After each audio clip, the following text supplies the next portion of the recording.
अस्सलाम वालेकुम। तख्लीकी नसर विच साडी दूजी कहानी है जीत चने दे ओले फरखंदा लोधी होरां दी। ਇਹਨਾਂ ਦੇ ਬਾਰੇ ਥੋੜੀ ਜਿਹੀ ਗੱਲ ਕਰਨੇ ਅਸੀਂ। ਫਰਖੰਦਾ ਲੋਧੀ ਇੱਕ ਮੰਜੀ ਹੋਈ ਕਹਾਣੀਕਾਰ ਨੇ ਤੇ ਇਹਨਾਂ ਨੂੰ ਕਹਾਣੀ ਲਿਖਣ ਦਾ ਬੜਾ ਸੋਹਣਾ ਢੰਗ ਹੈ। ਇਹਨਾਂ ਦੀ ਕਹਾਣੀਆਂ ਪੰਜਾਬੀ ਪਨ ਇਹਨਾਂ ਦੇ ਵਿੱਚ ਬੜਾ ਨੁਮਾਇਆ ਹੈ। ਪੰਜਾਬੀ ਪਨ ਨਾ ਕਿਉਂ ਜੇ ਉਹ ਖੁਦ ਕਹਿੰਦੀ ਹੈ ਪੰਜਾਬੀ ਵਿੱਚ ਬੋਲ ਕੇ ਸੋਚ ਕੇ ਮੈਨੂੰ ਇੰਨਾ ਚੰਗਾ ਲੱਗਦਾ ਹੈ ਜਿਵੇਂ ਮੈਂ ਆਪਣੇ ਆਪ ਵਿੱਚ ਹਾਂ, ਆਜ਼ਾਦ ਹਾਂ ਤੇ ਸੌਖੇ ਸਾਹ ਲੈ ਸਕਦੀ ਹਾਂ। ਲਫ਼ਜ਼ ਮੈਨੂੰ ਲੱਭਣੇ ਨਹੀਂ ਪੈਂਦੇ। ਪੰਜਾਬੀ ਨੂੰ ਕਈ ਔਕੜਾਂ ਨੇ ਅੱਗੇ ਵਧਣ ਤੋਂ ਸੰਗਦੀ ਹੈ। ਪੰਜਾਬੀ ਜ਼ੁਬਾਨ ਲੀੜੇ ਲੱਤੇ ਪਾ ਕੇ ਵੀ ਅਜੇ ਤੱਕ ਕਾਇਮ ਹੈ। ਇਸ ਤੋਂ ਅਸੀਂ ਕਹਿ ਸਕਦੇ ਹਾਂ ਕਿ ਇਹ ਕਦੇ ਜ਼ੁਬਾਨ ਮਰ ਨਹੀਂ ਸਕਦੀ। ਵਿਚਾਰੇ ਨੂੰ ਕੋਈ ਅਬਦੁਲ ਹਕ ਤੇ ਸੈਯਦ ਅਬਦੁੱਲਾ ਵੀ ਮਿਲੇ ਤੇ ਤਾਂ ਹੀ ਲਹਿਜਾ ਜਿਹੜਾ ਨਾ ਇਹ ਤੈਅ ਹੋ ਸਕਿਆ। ਤੇ ਨਾ ਹੀ ਇਹਦੇ ਵਿੱਚ ਕੋਈ ਅਖਬਾਰ ਛਪਦਾ ਹੈ ਤੇ ਨਾ ਹੀ ਕੋਈ ਇਸ਼ਤਿਹਾਰ। ਉਹ ਫਿਰ ਕਹਿੰਦੇ ਨੇ ਜੀ ਪ੍ਰੈਕਟਿਸ ਕਿੰਝ ਹੋਵੇ, ਪੜ੍ਹੇ ਲਿਖੇ ਜਿਹੜੇ ਨੇ ਆਪਸ ਵਿੱਚ ਪੰਜਾਬੀ ਵਿੱਚ ਗੱਲਬਾਤ ਹੀ ਨਹੀਂ ਕਰਦੇ ਤੇ ਨਾ ਗੱਲਬਾਤ ਕਰਕੇ ਉਹ ਖੁਸ਼ ਹੁੰਦੇ ਨੇ। ਆਮ ਲੋਕੀ ਉਸਨੂੰ ਬੋਲਦੇ ਨਹੀਂ। ਤੇ ਮੇਰੀ ਪਹਿਲੀ ਕੋਸ਼ਿਸ਼ ਵਿੱਚ ਜਿਹੜੀਆਂ ਕਹਾਣੀਆਂ ਸ਼ਾਮਿਲ ਨੇ ਸੱਚ ਪੁੱਛੋ ਤੇ ਮੈਂ ਬੜੇ ਸੌਖੇ ਸੁਭਾਅ ਸਮਝਿਆ ਪਰ ਬੜੀ ਔਖੇ ਹੋ ਕੇ ਲਿਖੀਆਂ। ਮੈਂ ਪੰਜਾਬਣ ਹਾਂ ਤੇ ਵੱਡਾ ਹੱਕ ਮਾਂ ਬੋਲੀ ਦਾ ਹੁੰਦਾ ਹੈ। ਪੰਜਾਬੀ ਮੇਰੀ ਕਲਮ ਦੀ ਰੁਸ਼ਨਾਈ ਹੈ। ਇਹ ਇਹਨਾਂ ਦਾ ਫਰਖੰਦਾ ਲੋਧੀ ਹੋਰਾਂ ਦਾ ਕਹਿਣਾ ਸੀ। ਤੇ ਅੱਜ ਦੇ ਦੌਰ ਦੀ ਮਕਬੂਲ ਸਿਨਫ ਕਹਾਣੀ ਨੂੰ ਫਰਖੰਦਾ ਨੇ ਬੜੇ ਸੋਹਣੇ ਢੰਗ ਨਾਲ ਪੇਸ਼ ਕੀਤਾ ਹੈ। ਉਹ ਪੰਜਾਬੀ ਅਦਬ ਵਿੱਚ ਉੱਚਾ ਮਕਾਮ ਰੱਖਣ ਵਾਲੀ ਅਫਸਾਨਾ ਨਿਗਾਰ ਨੇ। 1937 ਵਿੱਚ ਇਹਨਾਂ ਦੀ ਪੈਦਾਇਸ਼ ਹੋਈ ਹੈ ਤੇ 2010 ਵਿੱਚ ਇਹਨਾਂ ਦੀ ਫੌਤਗੀ ਹੋਈ ਹੈ। ਹੁਣ ਅਸੀਂ ਚਨੇ ਦੇ ਓਲੇ ਦਾ ਵੇਰਵਾ ਕਰਾਂਗੇ। ਇਹਦੇ ਵਿੱਚ 10 ਕਹਾਣੀਆਂ ਨੇ, 10 ਅਫਸਾਨੇ ਨੇ, ਸ਼ਾਰਟ ਸਟੋਰੀਜ਼ ਨੇ। ਠੀਕ ਹੈ, ਪਹਿਲਾ ਆਂਦਾ ਹੈ ਜੀ ਪਾਇਦਾਨ। ਪਾਇਦਾਨ ਵਿੱਚ ਇੱਕ ਮੁੰਡੇ ਦੀ ਕਹਾਣੀ ਹੈ ਜਿਹਦੀ ਮਾਂ ਸੌਦਾ ਲੈਣ ਵਾਸਤੇ ਉਹਨੂੰ ਕਹਿੰਦੀ ਹੈ ਤੇ ਕਿਉਂ ਜੇ ਉਹਦਾ ਪਿਓ ਜਿਹੜਾ ਨਾ ਉਹ ਬਿਮਾਰ ਹੁੰਦਾ ਹੈ ਤੇ ਮੁੰਡਾ ਜਿਹੜਾ ਦਫ਼ਤਰ 'ਚ ਨੌਕਰੀ ਕਰਦਾ ਹੈ ਤੇ ਉਹਨੂੰ ਦਫ਼ਤਰ ਜਾਣ ਦਾ ਬੜਾ ਖੌਫ ਰਹਿੰਦਾ ਹੈ, ਦਫ਼ਤਰ ਤੋਂ ਲੇਟ ਹੋ ਜਾਣ ਦਾ ਡਰ ਰਹਿੰਦਾ ਹੈ ਕਿਉਂਕਿ ਮਾਂ ਦਾ ਸੌਦਾ ਲੈਣਾ, ਪਿਓ ਦੀ ਦਵਾਈ ਲੈਣੀ ਹੈ। ਤੇ ਫਿਰ ਛੇਤੀ ਛੇਤੀ ਕਰਕੇ ਉਹ ਪਾਇਦਾਨ ਤੇ ਸਵਾਰ ਹੋ ਜਾਂਦਾ ਹੈ ਤੇ ਉੱਥੇ ਨਾ ਉਹਨੂੰ ਆਪਣੇ ਪੈਰਾਂ ਦੀ ਪਛਾਣ ਭੁੱਲ ਜਾਂਦੀ ਹੈ ਤੇ ਉਹ ਆਪਣੇ ਆਪ ਨਾਲ ਕਹਿੰਦਾ ਹੈ, ਓਏ ਮੇਰੇ ਪੈਰ ਕਿੱਥੇ, ਮੇਰੇ ਪੈਰ ਕਿਹੜੇ ਨੇ। ਇਹਨੇ ਵਿੱਚ ਨਾ ਬੱਸ ਰੁਕਦੀ ਹੈ ਤੇ ਉਹ ਕੰਡਕਟਰ ਜਿਹੜਾ ਨਾ ਬੱਚਿਆਂ ਨੂੰ ਲਾ ਰਿਹਾ ਹੁੰਦਾ ਹੈ ਬੱਸ ਤੋਂ ਤੇ ਪੈਸੇ ਕੱਢਣ ਦੇ ਨਾਲ ਹੀ ਨਾ ਉਹਨਾਂ ਦਾ ਕੋਈ ਰੋਲਾ ਰੱਪਾ ਸ਼ੁਰੂ ਹੋ ਜਾਂਦਾ ਹੈ ਤੇ ਆਪਸ ਵਿੱਚ ਉਹ ਗੁੱਥਮ ਗੁੱਥਾ ਸਾਰੇ ਹੋ ਜਾਂਦੇ। ਫਿਰ ਇੱਕ ਪੱਕੀ ਉਮਰ ਤੋਂ ਬੰਦਾ ਉਹਨਾਂ ਨੂੰ ਛੁਡਾਉਂਦਾ ਹੈ ਤੇ ਬੱਸ ਜਿਹੜੀ ਨਾ ਟੁਰ ਪੈਂਦੀ ਹੈ। ਹਮੀਦ ਜਿਹੜਾ ਬੰਦਾ ਹੁੰਦਾ ਨਾ ਉਹ ਛੇਵੀਂ ਵਾਰ ਅੱਜ ਫਿਰ ਲੇਟ ਹੁੰਦਾ ਆਫਿਸ ਤੋਂ, ਦਫ਼ਤਰੋਂ ਲੇਟ ਹੋ ਜਾਂਦਾ ਤੇ ਉੱਥੇ ਕੰਮ ਵਿੱਚ ਟੁਰਿਆ ਹੁੰਦਾ। ਸਾਲਾਨਾ ਖੁਫੀਆ ਰਿਪੋਰਟਾਂ ਦੇ ਦਿਨ ਹੁੰਦੇ ਨੇ ਤੇ ਉਹ ਜਲਦ ਤੋਂ ਜਲਦ ਉੱਪਰ ਦੇ ਦਫ਼ਤਰ ਵਿੱਚ ਆਉਂਦਾ ਤੇ ਉਹਦਾ ਸਰ ਕਹਿੰਦਾ ਹੈ ਤੇ ਜਵਾਬਨ ਸੁਣਦਾ ਕਿ ਤੈਨੂੰ ਵਾਰਨਿੰਗ ਦਾ ਕੋਈ ਅਸਰ ਨਹੀਂ ਹੁੰਦਾ ਤੇ ਸਾਰੇ ਅਮਲੇ ਦੀਆਂ ਰਿਪੋਰਟਾਂ ਸਾਈਨ ਹੁੰਦਾ ਸੁਣ ਕੇ ਉਹਦੇ ਪੈਰ ਮੰਦੇ ਹੋ ਜਾਂਦੇ ਨੇ ਤੇ ਉਹ ਦਿਲ ਵਿੱਚ ਸੋਚਦਾ ਸਾਡੇ ਪੈਰ ਕਿਹੜੀ ਧਰਤੀ ਦੇ ਨੇ। ਠੀਕ ਹੈ, ਇਹ ਪਾਇਦਾਨ ਸੀ। ਨੈਕਸਟ ਆਂਦਾ ਜੀ ਓਟਾ।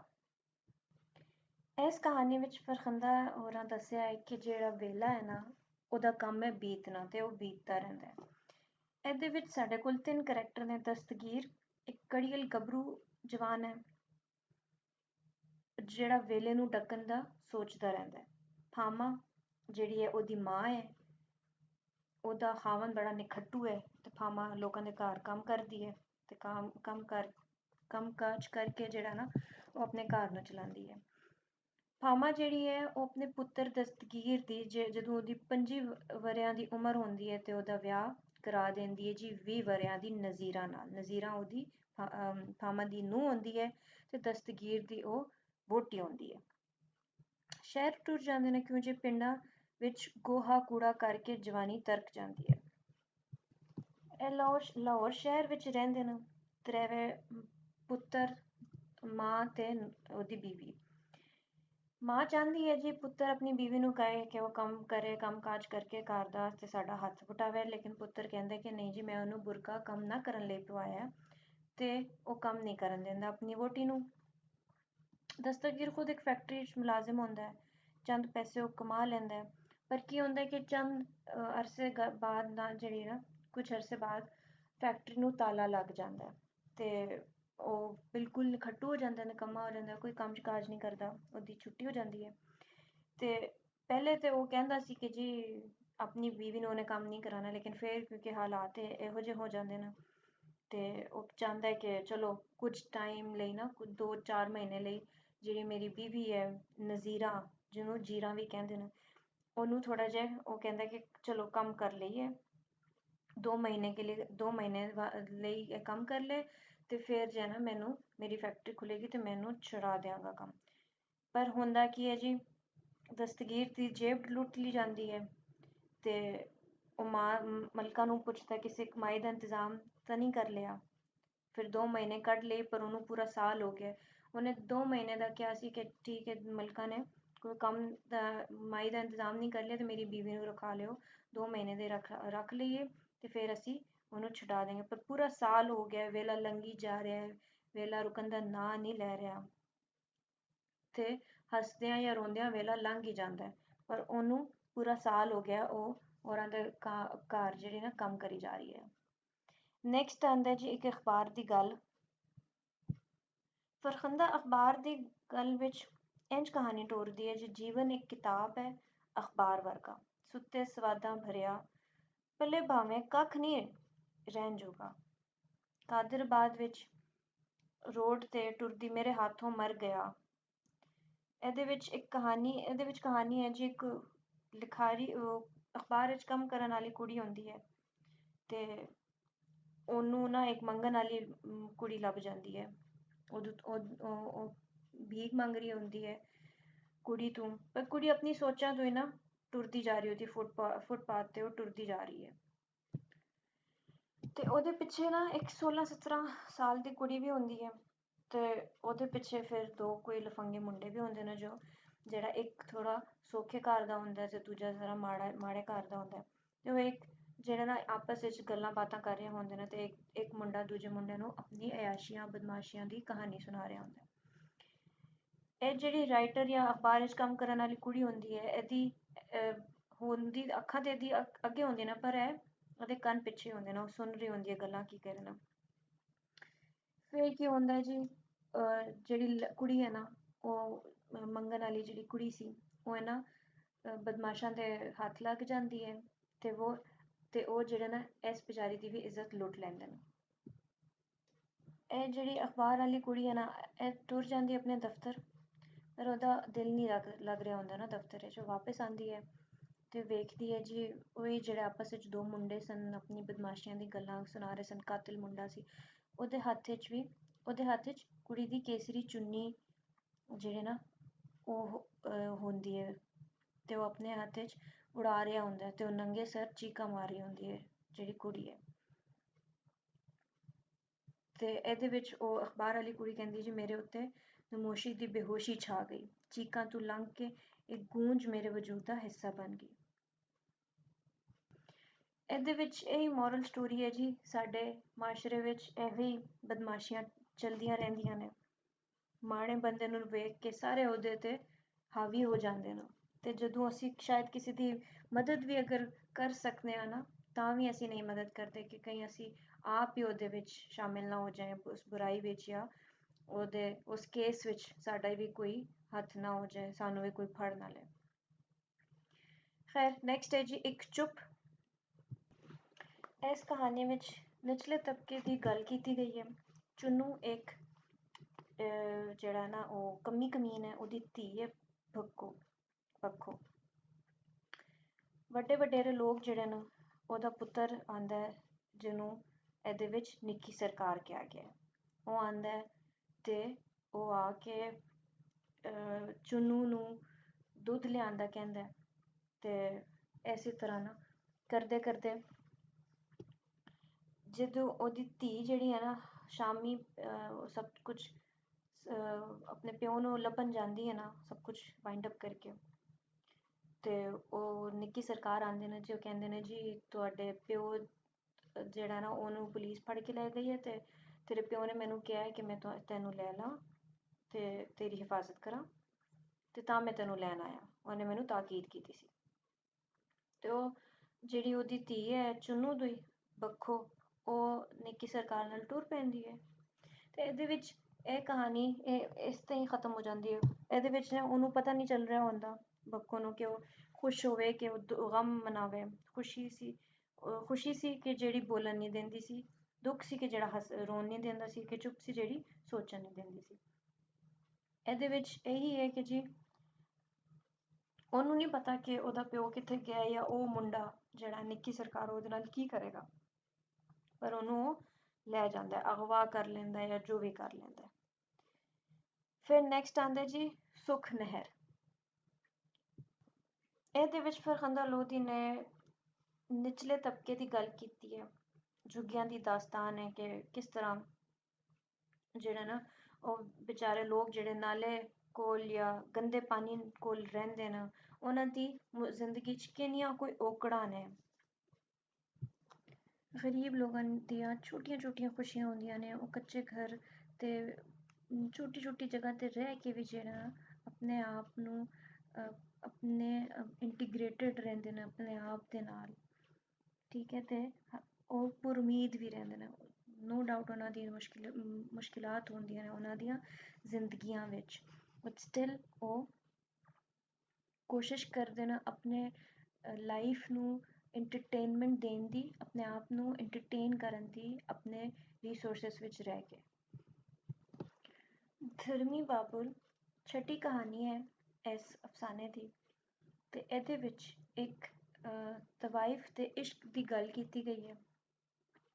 ਬੇਗਮ ਜਾਨ ਜਿਹੜੀ ਹੈ ਉਹ ਤਵਾਇਫ ਹੁੰਦੀ ਹੈ, ਜਮੀਲਾ ਜਿਹੜੀ ਹੈ ਕੁੜੀ ਹੁੰਦੀ, ਛੋਟੀ ਕੁੜੀ ਹੁੰਦੀ ਹੈ, ਤੇ ਉਹਦਾ ਪਿਓ ਜਿਹੜਾ ਨਾ ਉਹਦੀ ਜਮੀਲਾ ਦੀ ਮਾਂ ਨੂੰ ਤਲਾਕ ਦੇ ਕੇ ਤੇ ਇੱਕ ਤਵਾਇਫ ਜਿਹੜੀ ਹੈ ਨਾ ਉਹਦੇ ਨਾਲ ਪਿਆਰ ਨਿਭਾਉਣ ਲੱਗ ਪੈਂਦਾ ਹੈ। ਤੇ ਇਹ ਸਾਰੀ ਗੱਲ ਉਹਨੂੰ ਜਦੋਂ ਉਹਦਾ ਪਿਓ ਮਰਨ ਸੇਜ ਤੇ ਹੁੰਦਾ ਤਾਂ ਉਹਨੂੰ ਪਤਾ ਲੱਗਦਾ। ਉਹ ਸਾਰੀ ਜ਼ਿੰਦਗੀ ਉੱਥੇ ਹੀ ਤਵਾਇਫ ਦੇ ਕੋਠੇ ਤੇ ਹੀ ਜਿਹੜੀ ਨਾ ਜਮੀਲਾ ਆਪਣੀ ਸਾਰੀ ਜ਼ਿੰਦਗੀ ਗੁਜ਼ਾਰ ਦਿੰਦੀ, ਪਰ ਉਹਨੂੰ ਕਦੇ ਪਤਾ ਨਹੀਂ ਲੱਗਿਆ। ਪਰ ਜਦੋਂ ਉਹਦਾ ਪਿਓ ਮਰਦਾ ਹੈ ਤਾਂ ਉਹਨੂੰ ਪਤਾ ਲੱਗਦਾ, ਤੇ ਬੇਗਮ ਜਾਨ ਜਿਹੜੀ ਹੈ ਨਾ ਜਮੀਲਾ ਦੀ ਸ਼ਾਦੀ ਕਿਸੇ ਥੋੜੇ ਜਿਹੇ ਤਨਖਾਹਦਾਰ ਜਿਹੜਾ ਨਾ ਇਨਸਾਨ ਤੋਂ ਉਹ ਕਰਾਉਣ ਦੀ ਕੋਸ਼ਿਸ਼ ਕਰਦੀ ਹੈ। ਇਹ ਸਾਰੀ ਇਹਦੇ ਵਿੱਚ ਕਹਾਣੀ ਸੀ, ਠੀਕ ਹੈ। ਫਿਰ ਨੈਕਸਟ ਆਉਂਦਾ ਜੀ ਕਿੰਨੂ ਆਖਾਂ। ਇਸ ਕਹਾਣੀ ਵਿੱਚ ਇੱਕ ਨੀਮ ਪਾਗਲ ਔਰਤ ਬਾਰੇ ਜਿਹਦਾ ਨਾਂ ਜੰਮੂ ਸੀ, ਉਹਦੀ ਕਹਾਣੀ ਦਾ ਦੱਸਿਆ ਗਿਆ ਕਿ ਉਹਦਾ ਵਿਆਹ ਹੋਇਆ ਆਪਣੇ ਸ਼ੌਹਰ ਨਾਲ, ਬੜੀ ਉਹਦੀ ਉਨਸੀਅਤ ਸੀ, ਪਰ ਉਹਦੇ ਮਰਨ ਬਾਅਦ ਉਹਦਾ ਕੋਈ ਆਲੀ ਮੌਲੀ ਨਾ ਰਿਹਾ। ਜੋ ਥੋੜੇ ਬਹੁਤ ਉਹਦੇ ਕੋਲੋਂ ਪੈਸੇ ਜਮ੍ਹਾਂ ਹੋਏ ਸਨ ਸੋਸ਼ਲਿਜ਼ਮ ਦੇ ਨਾਂ ਤੇ ਉਹ ਖੋਹ ਲਿੱਤੇ ਗਏ, ਤੇ ਉਹ ਬੇਗਮ ਸਾਹਿਬਾ ਕੋਲ ਆਈ ਹੈ। ਪਰ ਉਹ ਕਿਉਂ ਜੀ ਉਹਦਾ ਡਰਾਮਾ ਡਿਸਟਰਬ ਹੋ ਰਿਹਾ ਸੀ, ਤੇ ਉਹਨੇ ਕਿਹਾ ਜੀ ਮੇਰੀ ਨਜ਼ਰਾਂ ਤੋਂ ਦੂਰ ਹੋ ਜਾ, ਤੇ ਅੱਜ ਤੋਂ ਬਾਅਦ ਇਸ ਘਰ 'ਚ ਪੈਰ ਨਾ ਰੱਖੇ। ਤੇ ਇੱਥੇ ਹੀ ਕਹਾਣੀ ਜਿਹੜੀ ਨਾ ਮੁੱਕ ਜਾਂਦੀ ਹੈ। ਜੰਮੂ ਜਿਹੜੀ ਗਲੀ ਵਿੱਚ ਟੁਰਦੀ ਹੈ ਤੇ ਉਹ ਰੋਂਦੀ ਰਹਿੰਦੀ ਹੈ, ਠੀਕ ਹੈ। ਫਿਰ ਆਉਂਦਾ ਜੀ ਚਨੇ ਦੇ ਓਲੇ, ਜਿਹੜੀ ਮੇਨ ਲੀਡਿੰਗ ਸਟੋਰੀ ਹੈ ਇਹਦੇ ਵਿੱਚ। ਇਹ ਕਿਤਾਬ ਦਾ ਨਾਂ ਵੀ ਹੈ ਤੇ ਅਹਿਮਦ ਦੀ ਕਹਾਣੀ ਵੀ ਹੈ। ਇਹਦੇ ਵਿੱਚ ਨਾ ਤਿੰਨ ਕੈਰੈਕਟਰਸ ਨੇ, ਅਹਿਮਦ, ਸੂਬਾ ਤੇ ਨੂਰਾ। ਅਹਿਮਦ ਔਰ ਸੂਬਾ ਜਿਹੜੇ ਨਾ ਉਹਨਾਂ ਦੀ ਮੰਗਣੀ ਹੋਈ ਹੁੰਦੀ ਹੈ। ਅਹਿਮਦ ਦੀ ਸੂਬਾ ਨਾਲ ਮੰਗਣੀ ਹੋਈ ਹੁੰਦੀ ਹੈ, ਤੇ ਨੂਰਾ ਨਾਲ ਉਹਦੀ ਅਹਿਮਦ ਦੀ ਸ਼ਾਦੀ ਹੋ ਜਾਂਦੀ ਹੈ। ਸੂਬਾ ਨਾਲ ਉਹਦੀ ਮੰਗਣੀ ਟੁੱਟ ਜਾਂਦੀ ਹੈ ਤੇ ਨੂਰਾ ਨਾਲ ਉਹਦੀ ਸ਼ਾਦੀ ਹੋ ਜਾਂਦੀ ਹੈ। ਸੂਬਾ ਦੀ ਕਿਸੇ ਹੋਰ ਨਾਲ ਸ਼ਾਦੀ ਹੋ ਜਾਂਦੀ ਹੈ। ਸੂਬਾ ਜਿਹੜੀ ਹੈ ਉਹਦੀ ਚਾਚੇ ਦੀ ਧੀ ਹੁੰਦੀ ਹੈ ਅਹਿਮਦ ਦੀ। ਫਿਰ ਕੀ ਹੁੰਦਾ ਕਿ ਆਪਸ ਵਿੱਚ ਪਹਿਲਾਂ ਨਾ ਕਿਉਂ ਜੇ ਰਿਸ਼ਤਾ ਇਹਨਾਂ ਦਾ ਟੁੱਟ ਜਾਂਦਾ ਤੇ ਬੜੀ ਕੋਈ ਔਕੜਾਂ ਪੈ ਜਾਂਦੀਆਂ ਨੇ, ਗੱਲਬਾਤ ਨਹੀਂ ਰਹਿੰਦੀ। ਫਿਰ ਆਹਿਸਤਾ ਆਹਿਸਤਾ ਚੀਜ਼ਾਂ ਨੋਰਮਲਾਈਜ਼ ਹੁੰਦੀਆਂ ਨੇ, ਤੇ ਉਹਦੇ ਚਾਚੇ ਨਾਲ ਵੀ ਉਹਦਾ ਮਿਲਣ ਮਿਲਾਪ ਹੋਣ ਲੱਗ ਪੈਂਦਾ ਅਹਿਮਦ ਦਾ। ਤੇ ਉਹ ਇਸੇ ਤਰ੍ਹਾਂ ਨਾ ਇੱਕ ਦਿਹਾੜੀ ਸੂਬਾ ਦੇ ਘਰ ਵੀ ਜਾਂਦਾ, ਸੂਬਾ ਦੇ ਸਹੁਰੇ ਘਰ ਜਾਂਦਾ, ਤੇ ਆਪਸ ਵਿੱਚ ਚਾਚੇ ਨਾਲ ਵੀ ਮਿਲਣਾ ਹੋ ਜਾਂਦਾ ਇਹਦਾ। ਫਿਰ ਇੱਕ ਹੀ ਦਿਹਾੜੇ ਸੂਬਾ ਦੇ ਸਹੁਰੇ ਜੇ ਘਰ ਨਾ ਇਹ ਖਾਣ ਟੁਰ ਜਾਂਦਾ, ਦਿਨ ਦੀ ਰੋਟੀ ਖਾਣ ਜਾਂਦਾ, ਤੇ ਉੱਥੇ ਨਾ ਸੁੱਤਿਆ ਹੁੰਦਾ ਤੇ ਕੋਈ ਇਹਦੀ ਅੱਖਾਂ ਕੱਢ ਲੈਂਦਾ। ਇਹ ਮੇਨ ਕੰਪਲੀਟ ਖੁਲਾਸਾ ਸੀ। ਇਹ ਹੋ ਸਕਦਾ ਹੈ ਕਿ ਸੂਬਾ ਦੇ ਸ਼ੌਹਰ ਨੇ, ਉਹਦੇ ਖਾਵੰਦ ਨੇ ਅਹਿਮਦ ਦੀਆਂ ਅੱਖਾਂ ਕੱਢ ਲਈਆਂ ਹੋਣ ਹਸਦ ਦੇ ਮਾਰੋਂ, ਠੀਕ ਹੈ। फिर नैक्सट आ जाता है जी पिछली पढ़ाई। ਇਹਦੇ ਵਿੱਚ एक गरीब मास्टर की स्टोरी है ਜਿਹੜਾ 25 ਵਰਿਆਂ ਤੋਂ ਬਾਲਾਂ ਨੂੰ ਪੜ੍ਹਾ ਰਿਹਾ ਹੈ ਪਰ ਉਹਦੀ ਹਾਲਤ ਨਹੀਂ ਬਦਲਦੀ। ਉਹ ਸਭ ਦੀ ਹਾਲਤ ਬਦਲने ਦੀ ਕੋਸ਼ਿਸ਼ ਕਰ ਰਿਹਾ ਹੈ ਪਰ ਉਹ ਸਭ ਦੀ ਜ਼ਿੰਦਗੀ ਨੂੰ ਇੱਕ ਨया ਰੰਗ ਦੇ ਰਿਹਾ, ਸਭ ਨੂੰ ਬਦਲ ਰਿਹਾ, ਲੇਕਿਨ ਉਹਦੀ ਆਪਣੀ ਹਾਲਤ ਨਹੀਂ ਬਦਲ ਰਹੀ। ਫਿਰ ਸਭ ਕੂੜ ਹੈ। ਇਹਦੇ ਵਿੱਚ ਜਿਹੜੀ ਨਾ ਇੱਕ ਵਾਰੀ ਜਿੰਦਾ ਦੀ ਕਹਾਣੀ ਹੈ। ਕੱਲਾ ਮਰਦ ਭੂਤਨਾ ਤੇ ਕੱਲੀ ਰਨ ਚੁੜੇਲ। ਇਹਦੇ ਵਿੱਚ ਫਰਖੰਦਾ ਲੋਧੀ ਕਹਿੰਦੇ ਨੇ ਜੀ ਮਰਦ ਕੁਵਾਰਾ ਰਵੇ ਤੇ ਵਿਚਾਰਾ ਤੇ ਜ਼ਨਾਨੀ ਕੁਵਾਰੀ ਰਵੇ ਤੇ ਦੇਵੀ। ਜਿੰਦਾ ਅਲਫੂ ਬੇ ਨਹੀਂ ਸਹਿ ਜਾਂਦੀ। ਜਿੰਦਾ ਇੱਕ ਕੈਰੈਕਟਰ ਹੈ, ਠੀਕ ਹੈ, ਉਹਦੇ ਗਿਰਦੀ ਹੈ ਕਹਾਣੀ ਘੁੰਮਦੀ ਹੈ। ਹੁਣ ਜਿੰਦਾ ਬਾਰੇ ਜਿਹੜੀ ਨਾ ਗੱਲਾਂ ਉਹ ਕਹਿੰਦੇ ਨੇ ਜੀ ਕੀ ਹੋਇਆ। ਜਿੰਦਾ ਦੀ ਨਾ ਪਹਿਲੇ ਉਹਦੀ ਮਾਂ ਮਰ ਜਾਂਦੀ ਹੈ ਤੇ ਉਹਦਾ ਪਿਓ ਜਿਹੜਾ ਨਾ ਉਹ ਦੂਜੀ ਸ਼ਾਦੀ ਕਰ ਲੈਂਦਾ ਹੈ ਤੇ ਜਿੰਦਾ ਜਿਹੜੀ ਨਾ ਉਹ ਆਪਣੀ ਮਾਸੀ ਕੋਲ ਟੁਰ ਜਾਂਦੀ ਹੈ ਤੇ ਜਿੰਦਾ ਦਾ ਜਿਹੜਾ ਮੰਗੇਤਰ ਹੁੰਦਾ ਨਾ ਉਹਨੂੰ ਇੱਕ ਹੋ ਜਾਂਦੀ ਹੈ ਵਬਾ ਨਾਲ ਮਰ ਜਾਂਦਾ ਹੈ। ਫਿਰ ਉਹਦੀ ਦੂਜੀ ਜਗ੍ਹਾ ਕਿਸੇ ਜਗ੍ਹਾ ਗੱਲਬਾਤ ਚੱਲਦੀ ਹੈ ਤੇ ਉਹ ਵੀ ਨਾ ਤਪ ਨਾਲ ਮਰ ਜਾਂਦਾ ਹੈ ਤੇ ਇਸ ਤਰ੍ਹਾਂ ਨਾ ਉਹਨੂੰ ਬੜਾ ਮਸ਼ਹੂਰ ਕਰਦੇ ਨੇ ਕਿ ਮਨੂਸ ਔਰਤ ਹੈ। ਪਹਿਲੇ ਮਾਂ ਨੂੰ ਖਾ ਗਈ, ਫਿਰ ਇੱਕ ਮੰਗੇਤਰ ਨੂੰ, ਫਿਰ ਦੂਜੇ ਨੂੰ। ਇਸ ਤਰ੍ਹਾਂ ਉਹਨੂੰ ਇੱਕ ਮਨੂਸ ਦਾ ਖਿਤਾਬ ਦੇ ਦਿੱਤਾ ਜਾਂਦਾ ਹੈ। ਉਹਨਾਂ ਦੇ ਇਲਾਕੇ ਵਿੱਚ ਇੱਕ ਕੋਈ ਮੁਰੀਦ ਸੀ, ਮੁਰਸ਼ਿਦ ਸੀ। ਉਹਦੇ ਕੋਲ ਸਾਰੀਆਂ ਔਰਤਾਂ ਜਾਂਦੀਆਂ ਸਨ ਤੇ ਉਹਦੇ ਕੋਲ ਇਹ ਜਿੰਦਾ ਵੀ ਗਈ। ਜਿੰਦਾ ਨੂੰ ਵੇਖ ਕੇ ਜਿਹੜਾ ਨਾ ਪੀਰ ਨੂੰ ਕੰਮਣੀ ਚੜ੍ਹ ਪਈ ਤੇ ਜਿਹੜੀ ਨਾ ਸਾਰੀਆਂ ਉਹਦੀ ਹਾਲਤ ਪੀਰ ਦੀ ਖਰਾਬ ਹੋ ਗਈ ਤੇ ਸਭ ਨੇ ਬੜਾ ਮੰਦਾ ਆਖਿਆ ਜਿੰਦਾ ਬਾਰੇ। ਹੁੰਦਾ ਹੈ ਕਿ ਜਿਹੜਾ ਉਹ ਪੀਰ ਸੀ ਨਾ ਉਹ ਐਕਚੁਅਲੀ ਫਰੋਡ ਸੀ ਤੇ ਜਿੰਦਾ ਨੇ ਕੀ ਕੀਤਾ, ਉਹਨੇ ਆਪਣੇ ਦੋਨੇ ਹੱਥ ਅੱਗੇ ਵਧਾ ਦਿੱਤੇ, ਦੋਵੇਂ ਬਾਹਾਂ ਖਿਲਾਰ ਦਿੱਤੀਆਂ। ਪੀਰ ਜਿਹੜਾ ਨਾ ਉਹ ਖਿਸਕਦਾ ਸਾਈਡ ਤੇ ਹੋ ਗਿਆ ਤੇ ਉਹਨੇ ਕਿਹਾ ਇਹਨੂੰ ਲੈ ਜਾਓ, ਇਹ ਨਾ ਨੂਰ ਹੈ ਤੇ ਨਾ ਨਾਰ ਹੈ। ਜਿਹੜੀਆਂ ਔਰਤਾਂ ਸਨ ਨਾ ਉਹਨਾਂ ਨੇ ਜਿੰਦਾ ਨੂੰ ਪਰਾਂ ਧਰੂਇਆ ਤੇ ਕਿਹਾ ਜੀ, ਉਹ ਕਹਿੰਦੀ ਰਹੀ ਜੀ, ਬੋਲੀ ਪੀਰਾ ਮੈਂ ਤੇ ਕੁਝ ਵੀ ਨਹੀਂ ਵੇਖਿਆ। ਕਹਿੰਦੇ ਪੀਰ ਰੱਬ ਦਾ ਰਾਹ ਹੁੰਦਾ ਹੈ, ਤੂੰ ਤੇ ਬੰਦਾ ਵੀ ਨਹੀਂ। ਹਾਏ ਲੋਕੋ, ਪੀਰ ਦਾ ਭਰਮ ਖੁੱਲ ਗਿਆ ਜੇ। ਫਿਰ ਸ਼ਾਹ ਜੀ ਜਿਹੜੇ ਨਾ ਉਹਨਾਂ ਨੇ ਬਥੇਰੇ ਦਮ ਚਾੜੇ ਉਹਦੇ ਉੱਤੇ ਪਰ ਉਹਦੇ ਅੰਦਰ ਜਿਹੜੀ ਜਿੰਦਾ ਦੇ ਅੰਦਰ ਜਿਹੜੀ ਜੰਗ ਸੀ ਨਾ ਉਹ ਵੱਧਦੀ ਗਈ ਤੇ ਲੋਕੀ ਉਹ ਜਿੰਦਾ ਨੂੰ ਹੀ ਨਾ ਪੀਰਨੀ ਕਰਕੇ ਪੂਜਣ ਲੱਗ ਪਏ। ਇਹ ਸਾਰੀ ਜੀ ਸਟੋਰੀ ਸੀ ਇਹਦੇ ਵਿੱਚ, ਜਿਹਦੇ ਵਿੱਚ ਦੱਸਿਆ ਗਿਆ ਫਰਖੰਦਾ ਲੋਧੀ ਹੋਰਾਂ ਦੱਸਿਆ ਹੈ ਕਿ ਜੀ ਇਸ ਮਾਸ਼ਰੇ ਵਿੱਚ ਪੀਰ ਵੀ ਫਰੋਡ ਹੈ ਤੇ ਮੁਰਸ਼ਿਦ ਵੀ ਫਰੋਡ ਹੈ। ਬਹੁਤ ਕਮ ਲੋਕ ਹੁੰਦੇ ਨੇ ਜਿਹੜੇ ਸੱਚੇ ਤੇ ਖਰੇ ਲੋਕ ਹੁੰਦੇ ਨੇ, ਬਾਕੀ ਤਾਂ ਐਸੇ ਹੀ ਹੈ। ਸਾਰੀਆਂ ਔਰਤਾਂ ਪੰਜਾਬ ਵਿੱਚ ਤੇ ਬੜਾ ਆਮ ਹੈ ਔਰਤਾਂ ਜਿਹੜੀ ਨਾ, ਕਿਉਂਕਿ ਅਨਪੜ੍ਹ ਔਰਤਾਂ ਹੁੰਦੀਆਂ ਨੇ ਤੇ ਔਰਤਾਂ ਕਿਸੇ ਨੂੰ ਵੇਖ ਲੈਣ ਸ਼ੋਭਦਾਬਾਜ਼ੀ ਕਰਕੇ ਜਿਹੜੇ ਨਾ ਔਰਤਾਂ ਨੂੰ ਆਪਣੇ ਜਾਲ ਵਿੱਚ ਫਸਾ ਲੈਂਦੇ ਨੇ ਤੇ ਇਸ ਤਰ੍ਹਾਂ ਗਲਤ ਕੰਮ ਹੁੰਦੇ ਰਹਿੰਦੇ ਨੇ। ਫਿਕਰੀ ਤੇ ਫਨੀ ਖੂਬੀਆਂ ਬਾਰੇ ਅਗਰ ਅਸੀਂ ਗੱਲ ਕਰੀਏ ਤੇ ਇਹਦਾ ਪਲਾਟ ਸਭ ਤੋਂ ਪਹਿਲਾਂ ਅਫਸਾਨੇ ਦਾ ਪਲਾਟ ਹੀ ਹੁੰਦਾ ਹੈ ਤੇ ਸਾਰੀ ਕਹਾਣੀਆਂ ਸਪਾਰਟ ਨੇ ਤੇ ਪਲਾਟ ਇਹਨਾਂ ਦਾ ਸਾਦਾ ਹੈ। ਹਕੀਕਤ ਨਿਗਾਰੀ ਦੀ ਗੱਲ ਹੋਈ ਹੈ, ਠੀਕ ਹੈ। ਇਹਨਾਂ ਦੀ ਸਾਰੀਆਂ ਕਹਾਣੀਆਂ ਵਿੱਚ ਹਕੀਕਤ ਦੀ ਗੱਲ ਹੋਈ ਹੈ, ਅੱਜ ਦੇ ਮਾਸ਼ਰੇ ਦੀ ਗੱਲ ਹੋਈ ਹੈ। ਜਾਗਿਰਦਾਨਾ ਨਿਜ਼ਾਮ ਹੈ, ਪੀਰਾਂ ਦੀ ਨੰਦਿਆ ਕੀਤੀ ਹੈ, ਸਭ ਕੂੜ ਹੈ, ਠੀਕ ਹੈ। ਔਰਤਾਂ ਦੇ ਜਜ਼ਬਿਆਂ ਦਾ ਇਜ਼ਹਾਰ ਹੈ, ਉਹਨਾਂ ਦੀ ਹਾਲਤ ਬਿਆਨ ਕੀਤੀ ਗਈ ਹੈ। ਫਿਰ ਮੁਕਾਲਮਾ ਨਿਗਾਰੀ ਵੀ ਬੜਾ ਸੋਹਣਾ ਅੰਦਾਜ਼ ਹੈ। ਕਹਾਣੀ ਦੇ ਮੁਕਾਲਮੇ ਫਿਕਰੀ ਤੇ ਹਕੀਕੀ ਹੋਣੇ ਚਾਹੀਦੇ ਨੇ। ਇਹ ਕੰਮ ਸਿਰਫ ਮਾਸ਼ਰੇ ਦਾ ਗਹਿਰਾ ਮੁਤਾਲਿਆ ਰੱਖਣ ਵਾਲਾ ਫਰਦ ਹੀ ਕਰ ਸਕਦਾ ਹੈ। ਫਰਖੰਦਾ ਦੇ ਮੁਕਾਲਮੇ ਜਿਹੜੇ ਨੇ ਉਹ ਮੁਖਤਸਰ ਦਿਲਚਸਪ ਨੇ। ਉਸ ਤੇ ਮੁਕਾਲਮਾ ਦੀ ਜ਼ੁਬਾਨ ਹਰ ਕਿਰਦਾਰ ਦੀ ਫਿਤਰਤ ਹੁੰਦੀ ਹੈ। ਜਿਵੇਂ ਦੂਜੀ ਕਹਾਣੀ ਓਟਾ ਵਿੱਚ ਵੇਖੋ, ਕੋਈ ਕਹਿੰਦੀ ਲਾਹੌਰ ਸ਼ਹਿਰ ਉੱਚਾ ਵਾਲਿਆਂ ਦਾ ਗੁੱਛਾ ਤੇ ਉਹ ਜਵਾਬ ਦਿੰਦੀ ਸੱਚੀ ਗੁੱਛਾ ਹੈ ਤੇ ਰੰਗਾਂ ਦਾ ਕੋਈ ਹਿਸਾਬ ਹੀ ਨਹੀਂ, ਸਾਦੇ ਬੰਦਿਆਂ ਦਾ ਲਹੂ ਪੀ ਲੈਂਦਾ ਹੈ, ਠੀਕ ਹੈ। ਇਸ ਤਰ੍ਹਾਂ ਦੇ ਇਹਨਾਂ ਨੇ ਗੱਲਾਂ ਕੀਤੀਆਂ ਨੇ, ਮੁਕਾਲਮੇ ਹੋਏ ਨੇ। ਜਜ਼ਬਾਤ ਨਿਗਾਰੀ ਵੀ ਬੜੇ ਚੰਗੇ ਤੇ ਗਹਿਰੇ ਅੰਦਾਜ਼ ਨਾਲ ਕੀਤੀ ਹੈ। ਤਮਾਮ ਜਜ਼ਬਾਤ ਤੇ ਅਹਿਸਾਸਾਤ ਦਾ ਜਾਣੂ ਹੋਣਾ ਜ਼ਰੂਰੀ ਹੈ ਇੱਕ ਲਿਖਾਰੀ ਨੂੰ, ਤੇ ਇਹਨਾਂ ਨੇ ਬੜੇ ਮਹਾਰਤ ਨਾਲ ਇਹਦੇ ਵਿੱਚ ਸਾਰੀਆਂ ਗੱਲਾਂ ਕੀਤੀਆਂ ਨੇ। ਹੁਣ ਇੱਕ ਜਿਹੜੀ ਚੌਥੀ ਕਹਾਣੀ ਇੱਕ ਚੁੱਪ, ਉਹਦੇ ਵਿੱਚ ਵੀ ਹੈ ਬੱਖੂ ਹੈ ਤੇ ਤੂੰ ਮੁਸੱਲਨ ਪਰ ਹੈ ਚੂਨ।